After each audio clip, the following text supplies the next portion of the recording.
Yes, and welcome to Vasili's Garden, folks. Now, we're going to do some Brix testing here. We're going to test the plant's Brix. And for those who didn't see my previous video, I spoke about the sugars and minerals and energy, basically all the minerals that are in a plant that it creates through the course of the day, of which it basically pushes down into the earth and connects with the microbes in return for the vital nutrients it needs to grow big, strong and healthy. Now, the Brix measurement is not only for the amount of sugars it has and minerals it has in it, it also gives us an indication of whether the plant is high enough in its sugar content and levels and minerals and connecting with the microbes, so therefore it's able to protect itself and trigger all those enzymes it needs to be able to protect itself against insects like sucking insects, aphids, whitefly, scale and things like that, and also chewing insects.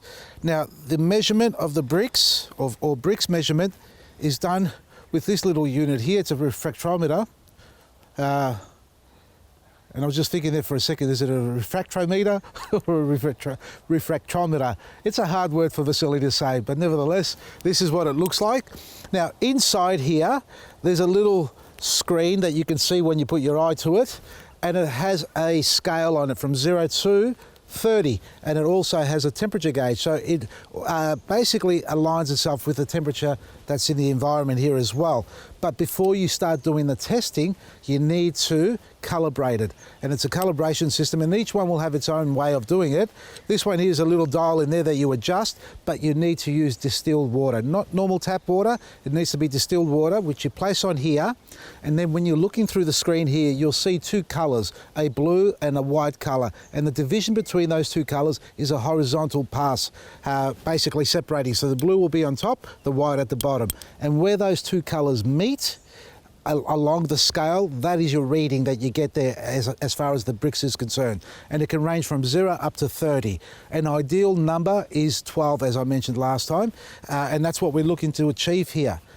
Next to that, also, each plant will change its Brix throughout the day. So in the morning, it should be a low level from my understanding. That means the plant during the night before, the evening before, has pushed down all its energy that it's created through the day into the soil to feed the microbes and all the fungi that go on and live in there. And in the morning, so the Brix level should be low, and as the day progresses, it should start to rise. So later in the day, and now at the moment it's morning, but later in the day, we're going to come back and test the same plants again to see what the Brix levels are.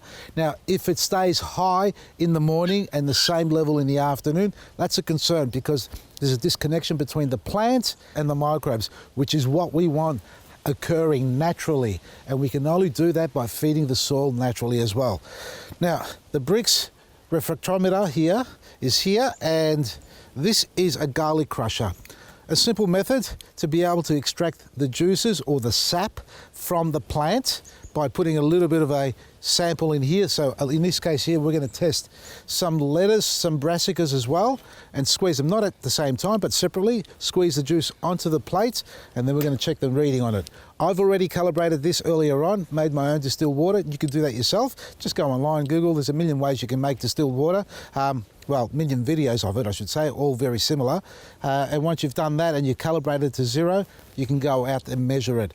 I reckon everybody should have one of these. I've had this for a while, and I too haven't been practicing it enough, and we should do it throughout the course of the season to see how our plants are progressing from the moment you plant them and as they progressively grow, and then you'll know whether your plants are connected. You can see it naturally, automatically, which plants are taking off better than the others. You can see which ones have actually connected with the life in the soil, where the other ones are sort of struggling, and obviously not by size only, by the amount of damage caused by chewing and sucking insects. So, let's not waste any more time. Let's pick a plant. Now we're looking at a brassica here, folks. We've got an old leaf that's been chewed, and these are all the new leaves which are nice and healthy. And it's obvious to me that the plant has kicked in well, it's connecting with the microbes, it should be downloading its energy, and we're going to test the old leaf versus the new leaf in the morning, and we're going to come back and test the old leaf again and the new leaf in the afternoon. I'm using a scissors to cut the bit off. Let's just cut it off like that. Never used the scissors before in a plant. It felt really funny, by the way.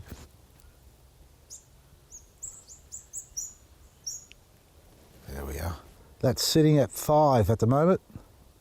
That's the old leaf. But have a look. The camera may not be able to pick it up as easily as we'd like it to, but you can see the blue and where it meets the white or the pale green against the scale, and that's the measurement we've taken there. So it's around 5 or 6. So it is low, but that's the old leaf. Have a look at this. My winter garden barely gets any sun. It's about 11 o'clock now, folks. We're doing it, so it's not quite early morning, and maybe we should have done it earlier in the morning. But then again, the sun hasn't even hit this plant yet, so very low light here, folks. All right, we're going to take a sample of this leaf up here. I'm cutting the leaf. Can't believe it. I've taken the edge of the leaf, and I'm concerned about that. Maybe I should have gone a bit lower in the leaf as well, as far as getting the sap flow. But then again, the sap should be flowing everywhere. Let's hope I've got enough leaf here to get juice out of it. Oh, yes, we have. There we are. Up to the sun. Here we go. It's low. It's probably 7. 6 or 7. Yeah, it's probably 7. Yeah, it's 7. A little bit higher than the one before. So the new leaf isn't much higher than what the old leaf is. But again, it's early morning and the sun hasn't hit it. I'm going to test a little cos lettuce at the moment. You can see we've replanted some more lettuce in between and some onions. They're quite small, but we're going to go with this large one here and see how we're going here.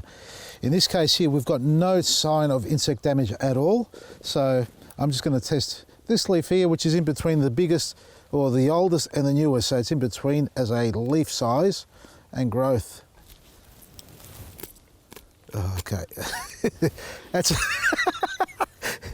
crunchy lettuce, folks. That's a real crunchy lettuce.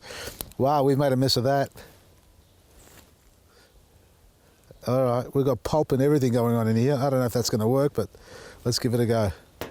It's really low at this time of the day. It's sitting at 3. It's downloaded its energy. Now this is my cleanest bed, folks, the most productive. I planted it later than the other beds, and you can see it's taken off really well. And it's so good. Look at this. Look at the, oh geez, I just broke that. Oh no, I didn't. It's back up again. Look at this, we've got fungi growing here. That is good because the fungi is active in here, and in fact, you need good fungi in the soil because they help connect everything as well. So that's the network between the microbes and the plants, something that microbes can't do. So we have got active fungi going on in here. Now the only part of the bed that got damaged is over there because the birds came along and dug it all up. And it was just some red lettuce that we had growing in there, and it's starting to come good now. We've managed to stop them. Now, not a single damage or leaf eaten on this plant, not that I can see of. So we're just going to sample. Well, let's sample the big one rather than the small ones to see, because that's the most active. So technically that should have a high Brix level or reading. That should be a high Brix plant, in fact. But this time of the day, it should be quite low. So we're going to take off one of those leaves and we're going to cut it there, like that. Yeah, it's beautiful. Plenty of juice here. That's very low again. That's sitting just below 5. And that's a healthy plant. It's about 3:30 in the afternoon, folks, and we come back here to do some more testing. The Brix count on the plants. And we tested this one here earlier on in the morning. We did the bottom leaf early in the morning, and I tested the bottom leaf again just before, and I haven't shown it on camera, but that was sitting at 5, which generally should not be getting as much of the sugars and energy because they're the older leaves. It should be pushing the energy through the new leaves in the middle. Now, I've broken the leaf off here already, but I'm going to take the rest of it off and do a test with this leaf here. And let's see what that's going to be sitting at. Let's hope, well, we should technically get a higher reading than 5. That's what we had before in the morning, I think it was, or 6. Oh, crunchy. Did I lose all the juice? It's still sitting at 4 and 5. Well, it's either already absorbed or it hasn't done anything today. We had a bad day of sunlight. Well, let's go to the other plant over there. All right, we're going to take this lettuce leaf out now, folks. It's got a rating of about 9, 10 maybe. All right, well, this is sitting at 2 now. How's that possible? Well, it is 3:30 in the afternoon. Maybe we've done a reading too late. I'll take this leaf off here, folks. Look at the sacrifices I'm making. All right, let's take the measurement of this.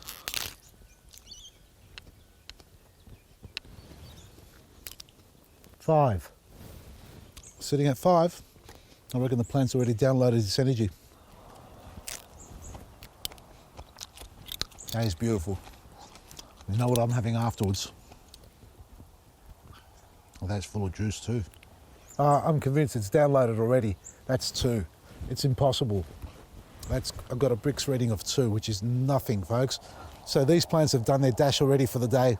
We'll be back on a sunny day to do some more testing, folks. Day 2, folks. Morning testing. There we are. We have got a super low reading here, folks. We're just over 2 Brix. And that's exactly what you want to see in the morning. That means it's downloaded all its energy last night into the soil for the microbes to enjoy. So a 2 Brix reading here. And ideally you should be wearing gloves when you do this, folks, because you can affect the reading at the end of the day. But I washed my hands before I came here. Let's hope we've got some juice in this. We're about 6 on this one here. So that's not a bad indicator as well. So we'd expect this to be a lot higher in the afternoon or midday. I'll take a reading from one of these little leaves here, which is a sad thing to do, but it's the only way we're going to get a true reading. There we are. And that's sitting around 3 to 4 Brix, folks, nice and low as well. So we'd anticipate this by midday or just after lunch to be a lot higher. And again, we're going to take a reading around then because we're doing the morning reading, we're going to do a midday reading or just after midday, and then an afternoon reading as well to see how the Brix levels adjust, whether they drop, rise, and basically go down again. And at the moment, we've got Vader here who wants, do you want some? No, you don't want some. Well, don't sit there. So sit back and wait for the other reading to come. It's midday, folks, well, just after midday, and I was hoping a little bit more sun. I've come back out now to test the rest of these plants and see what the Brix level is. And there we are. Well, the reading's still the same here, folks. It's still sitting around 5, 6. That means we've probably got a boron deficiency going on here, so it's not getting enough nutrients there or releasing the nutrients. So it is low. Would that mean it's not photosynthesizing properly? It's not about the the mobile of the nutrients to the microbes. It's the build-up of it. They're not getting either enough sun or heat, but the soil's moist. Yeah, it's very moist. It's nice and moist. Plants are looking healthy. Suppose that's what is causing it to not grow as fast as we like. So the climatic changes. I'm having a guess here at the moment. So, and we're all talking about Brix here, and it's something that I haven't delved into enough myself. But just looking at the plants, they're looking healthy. That's only a 5, 6, so it really hasn't improved. And it's about 1 o'clock now. So let's go and test another plant. Yes, I am devouring my plants for the testing. This is the lettuce we did earlier on. Looking mighty fine. One of the better ones here. Plenty of juice. Wow, so it was 2 in the morning and at the moment it's gone to 3. That's about it. So very slow sugar content level or build up through the day. How are you? How are you, buddy? Yeah, good. That's good. I'm going to pick your brain. Yeah. I'm doing the Brix test here on the veggies. Now I've done a few already yesterday, the day before, morning and afternoon. I did one this morning as well, around 9:30. So my lettuce and broccoli, well, the lettuce in particular was sitting around 2 to 3 Brix. Now I've just come back now at this time of the day, 1 p.m, overcast, not warm, just, you know, calm day. Not a big difference between earlier in the morning, and I did a test on it. What would I expect to read? Oh, well, it should be higher than 2. Than it was this morning. Well, it is only 1 point, 1 Brix higher. Yeah, okay. So it's not really kicking up into the skies. Well, look, there's no damage, no insect damage at all. I'm concerned maybe my refractometer is not calibrated properly, but I did that yesterday. Do I have to do it every day? No, you only need to do it the once. Yeah, so I've done that. You use distilled water? So, did I use what? Distilled water, yes. Yeah, okay, and then set it at 0? Correct. Yep, okay, so no, the readings will be right. I'll be right. I might have to do another test on the calibration of it. Maybe it's sitting too low below zero. Can it go below zero? Oh, yeah, it can. Yeah, it can go below. Oh, look, that's what happened to me initially when I first started looking at this. Yep. And you're right. Look, the sun has a great deal of dependence on that. But, Yep. you know, we have had, I mean, have you had some sunny breaks today? Not really. So we really haven't had enough sun for to photosynthesize. Yeah. Leaves need sunshine to photosynthesize. Full stop. Yeah. You know, so, and that's one of the reasons why you talked about fulvic acid, because it's like a secondary sun. Yes, so if we gave it a spray with that and waited a couple of hours to test it with the fulvic acid application, we'd see a huge increase. But but just looking at the plants, and you know, we've grown veggies all our life, these are looking as healthy as ever. So so go on. But the point of that is, of course, it can also look as healthy as what you see down in Werribee South, but it's absolutely, the bricks are below. It's ridiculous. All right. That's I don't use that stuff in the bloody. I know. As far as mine's concerned, more black grit, you reckon? Well, look, Maybe I mean, it's not. More organic matter. I don't know. More organic matter. I know. Well, I've sprinkled some the other day. I'm going to give it a go again, but they're healthy, they taste fantastic, so the nutritional density should still be there for me. Yeah, absolutely. And that's the problem is your sunshine. I mean, that's the main thing, I think, as well. We've had overcast. I waited for today. I might wait one more day. Tomorrow should be a better day than today. All right, well, say hello to everybody. I will, mate. Yeah, likewise. Well, I'll see you tomorrow morning on the social pages, mate. Yes, you certainly will. No worries. Cheers. By the way, your post this morning was really good. I liked it. I really enjoyed it. You enjoyed today's post? Thank you. Yeah, you know, you're on the money, mate. It's great to see. It's good to hear coming from you. It's really nice. Thank you. Thanks for your blessings, mate. My pleasure, mate. Yeah. Well, let's just test this leaf now. And the sun came out for about a second there, but nowhere near enough or long enough to satisfy the plant's needs to photosynthesize. And as you heard with Craig there, we need a bit of sun. Just confirming that with him because I'm losing my mind here, folks. But this is what it's all about. Multiple testing, and it's not just the one test to give you the satisfied result. You want to do a few. So the levels have been low from the morning, and I dare say they'll still be low. This has gone up to 5. No, I don't remember what it was in the morning, but it's 5 now. So if we had more sunlight, I dare say the sugar levels will be a lot higher, so the plant will be photosynthesizing a lot quicker and a lot more efficiently.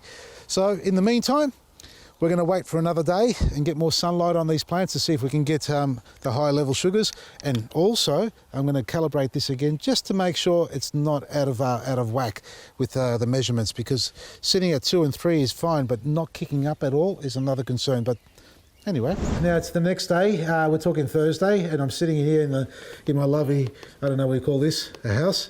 I hardly get inside anyway, but anyway, I'm sitting here having a look at some of the readings that we've taken on earlier. Now, yesterday after we finished filming and speaking to Craig, I went back outside around 4 p.m. in the afternoon and took additional readings on the same broccoli lettuce plants that we have there. And as you know, it was overcast. Now, today I've gone out there again, but I didn't go out in the morning to take some more readings, simply because, and I'll show you why in a minute, because I didn't think it was going to make a huge difference to the plant, especially with the data that I've received so far from the Brix readings on these plants. Now, I've got a spreadsheet here that we're just going to put up on the screen, and you can see there from Monday the 24th is when we first went outside. Now, we did the first reading at 11 a.m, and I'll explain what's going on. Broccoli bed 1 is the ground level plant bed, the long one that we have, and lettuce in the middle is part of the ground bed, and broccoli bed 2 is the raised bed that we've got on the side. Now, as far as the weather conditions are concerned, you'll see Monday and Wednesday are all overcast. Now, we didn't do Tuesday because we were expecting Wednesday to be a sunnier day, and it wasn't, unfortunately, but we did persist with the readings to see what we'd get anyway. Now, if we go through it, Monday at 11 a.m, 7, and then by 3:30 p.m, the second reading, it's dropped down to 5. So we're talking Brix, the plant Brix levels. So if we've gone from 7 to 5, lettuce is 3 to 2. Now, that's low. I get it. and broccoli bed 2, 5, and it's unchanged. By 3:30 p.m. it's unchanged. Going down to Wednesday, we did a 9:30 reading and a 12:30, and then again afterwards I went there and took the data without filming it, and you'll see broccoli bed on the ground level that we have is all 6, is literally unchanged. Whereas the lettuce is dropped down to 2, so it's dumped some of its nutrients or sugars, and then picked up to 3, which isn't really high at all. Yet the plants are super healthy. And you see them yourself, they're super healthy. There's no bite marks. There were a few on the broccoli beds, on the ground one, but they were the older leaves, not so much the new leaves. And the broccoli bed 2, which is the raised bed, obviously it's gone from 4, which we expected, and up to 5, which we would have loved to see go up to 12, but it's stabilised at 5. Now, going down to Thursday, now that's today. We've gone out there and I haven't bothered filming it, just taken the data for you, and you'll see broccoli bed 1 with the new leaves, we got a 7, and then by 3 p.m. 6. Now, we didn't do a morning because, as I said, we didn't need to, but we'll go across to the lettuce. It's 4 and 3. You can see self-explanatory, sunny, part shade. Now, let me just switch over to some of the images to give you an idea of what we're talking about. Now, the first image that you're looking at here is around 1 p.m. Now, you can see the entire garden bed, obviously just after midday, is getting the full sun. Now, we're facing north, obviously, and the sun's sitting quite low, even though it looks quite high there. Now, if I flick over to the next image, you'll see that this is around 3:30 p.m. Now, pay close attention to the garden beds on the left side there with the wire fencing that we got, or framework.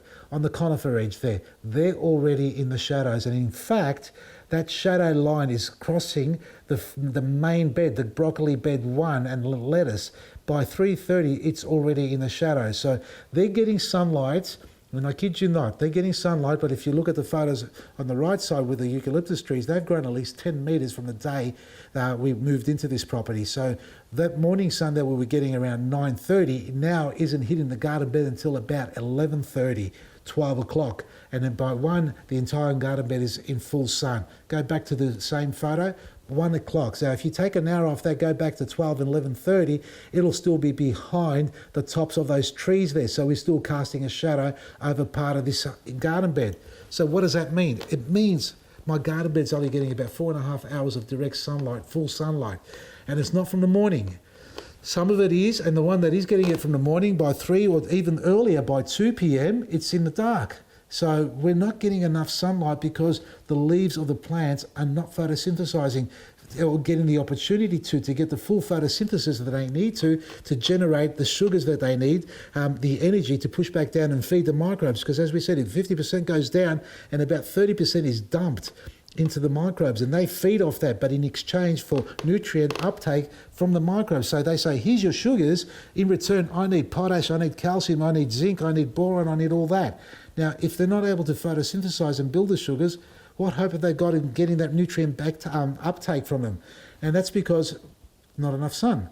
Now, compare that to solar panels. Now, they've said it here, if you've got a solar panel system, now probably depending on the quality of it, overcast days, you get less energy generated. On full-blown sunny days, obviously, the energy generated is pumped up through the roof, 100%, which is great, and that's the same thing with plants. So before I go down the path of looking at whether we're boron deficient or we need to get some fulvic acid on the plants, and that's spraying it as a foliar, which acts like the additional sunlight. In fact, I might do that, get some fulvic acid, and it's a good thing, which basically emulates the sun rays, and it stimulates energy and gets the plant to develop sugars and the energy that we're talking about. So I might do that on the next segment, spray it on, leave it on for a couple of hours and see what sort of Brix reading we get on that as far as the quality of the reading is concerned. Now I'm going to just show you the last part here. These are the Brix readings to give you an idea. Broccoli bed 1, Wednesday at 4 p.m, we've got a reading of 6. Now have a look at the hazy colouring there between the blue and the yellow, or white as we call it. It's sort of a blur there. We haven't got a distinct line between the reading as a reading is concerned, which is a good thing because that means there's activity going on and exchange is going on there between the dumping and the updraw. Now on Thursday 1 p.m, you can see we've got a reading at 7, so it is creeping up there. And it's the warmer the weather, which is today, obviously, we took the reading. And at 3 p.m, we're still sitting around 6, which is great. So that's broccoli 1, broccoli 2, which is the raised bed. We've got a reading of 5, and it's pretty hard to tell here, but it is a 5. And then at 1 p.m, 7, so it's spiked, and it's 6 at 3 p.m. And obviously the lettuce, which was quite low, which is important, and you want it to be low at 2, but we would have liked it to spike up by 1 p.m. to at least 10 or 12, and then drop down by 3 p.m. Now the readings are taken at 3 and not later, because I don't think it'll be a huge difference because it's so short the days. So our next test is going to be fulvic acid, and we'll see how we go with that. I'm going to see if I can source the best quality of that, a very light foliar spray. Give it a couple of hours and see how it goes. But it is so important, and hopefully we get the reading right, it is so important, as I'm trying to say, that the nutritional density of our food has got to be up there with everything we do. And getting yourself a refractometer, can I say that word, refractometer, I'm going to say refractometer. I'll practice that behind the scenes, folks. Getting yourself a refractometer is important, and I think it should be part of your everyday gardening, so you can get out there and test it. It takes very little time to do a couple of tests, and it gives you a better understanding of where your soil is at. And mine at the moment is sitting low, even though you've seen me use all the good stuff. So I'm putting it down to sunlight as well. Maybe there is a small amount of boron deficiency, which doesn't need a hell of a lot to help kickstart it. And definitely I can put some more calcium into that. So we're going to work on those. We're going to start with the fulvic acid, see what sort of reading we get. And if it spikes, then we know it's a sunlight that we're missing in there. We're going to chop those yugi trees and native trees down. It's sad, but we've got hundreds of them on the property, and we're going to open up and triple the size of our veggie garden bed and get plenty of morning sunlight, because behind those trees, there's only a conifer hedge, which is only about 3 meters tall, not even a 2-story building. So we get plenty of morning sun, and we'll be able to get at least 6 to 8 hours of direct sunlight in that garden bed, and we'll see a huge difference. Because I remember when I first started planting, plants were growing a lot quicker, a lot better in the winter periods than they are now. And I'm putting it down to the less sunlight that we're getting. And that will go to the same with your backyards. If you've got small courtyards and you're not getting a lot of sunlight, we work on the microbial count and build on that whilst we work out positioning in your garden bed, which ones need more sunlight. Now, the bigger the leaf, we know, the less direct sunlight they need. But again, if you've got really cold weather coupled with shade, it's not really going to help. But the reading of the Brix tells us a lot. Refractometers will be available on our website. Not at the moment, but you can email us if you're interested in it, and we'll put you down on the list to get yourself one as well, so you can start testing your garden bed as well. In the meantime, check out our website, vasilisgarden.com, for everything you need. Our garden class workshops, and we'll be doing some of this too, live hands-on, are selling out pretty fast. The first one I think is sold out, and the third one, check it out on our website. Book yourself for a seat there so you can come along and enjoy and learn hands-on and experience what we're doing here and how to build a garden bed without having to dig it, and enjoy some beautiful, high nutritional density food that you're going to love sharing with your family and friends. It's all at vasilisgarden.com, and some great products are back online as well. From me, Vasili, Maresi.